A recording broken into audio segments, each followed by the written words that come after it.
Have you ever had this experience?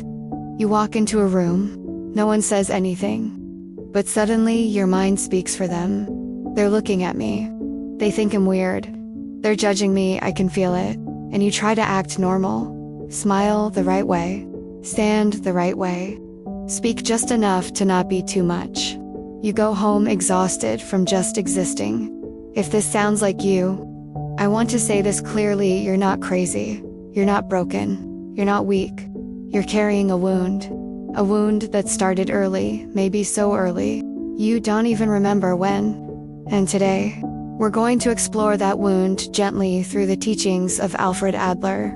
Alfred Adler was a student of Freud, but he broke away to create his own theory, individual psychology. And at the heart of his work is one simple but powerful truth: the feeling of inferiority is universal. It is not a disease. It is a stimulus to improvement. Let that sink in. You're not strange for feeling less than. You're not unusual for wanting approval. You're not alone in the pain of constantly measuring yourself against others.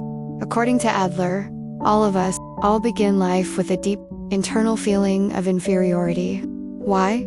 Because as children, we're small, weak, dependent. We live in a world run by adults, where we can't protect ourselves, can't always get what we want, and are constantly compared, ranked, praised, or criticized. So what do? We create a story, a dream, a final goal, as Adler called it, about the kind of person we must become to stop feeling inferior. Maybe your story sounds like this: if I'm always helpful, people will love me. If I'm perfect, no one can criticize me. If I'm successful, no one will leave me. If I'm quiet and agreeable, I'll stay safe. So, you chase that version of yourself, and slowly, you stop acting from the inside out and start living from the outside in. You become hyper-aware of how you appear. You start scanning every room for approval, and your sense of self begins to depend entirely on one question: do they like me? Adler would say that fear of judgment, it's not a sign you're broken. It's a sign that your fictional self, the perfect version of you, is collapsing under the weight of real life. Because the truth is, you were never meant to become perfect. You were meant to become real. In response to feeling inferior, Adler said many people develop what he called a striving for superiority. That doesn't mean becoming arrogant. It means trying so hard to not be less than anymore. And it makes sense. If you've ever thought every word you say, apologized for just existing, or tried to read someone's face to guess if you were too much, that's the wound of inferiority at work. The problem is, in trying to fix the feeling of not being enough, you accidentally make your whole identity depend on other people's reactions. You turn your life into one long performance. Every glance becomes a spotlight. Every silence becomes criticism. Every small imperfection becomes a public failure. It's exhausting and unfair, because you were never meant to prove your worth. You were born with it. So, what's the way out? Adler offers something revolutionary. Instead of living in comparison, live in contribution. He called it social interest.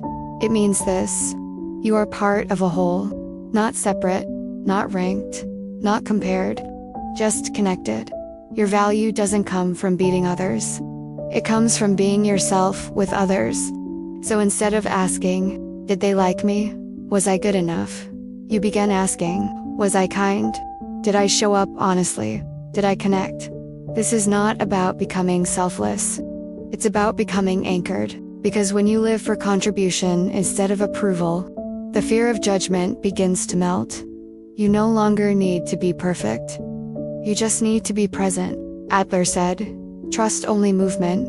Life happens at the level of events, not of words. Trust movement. That means stop analyzing yourself. Start moving toward connection, toward service, toward meaning. Let's be honest. Even if people stop judging you, you might still judge yourself. That voice inside, the one that says, you should have said that better. They definitely think you're awkward. You embarrassed yourself. That's not your enemy. It's a younger part of you. A scared child, trying to protect you from the pain of rejection. So don't fight it. Don't shut it down. Listen to it with kindness. And then gently say, "Thank you for trying to keep me safe.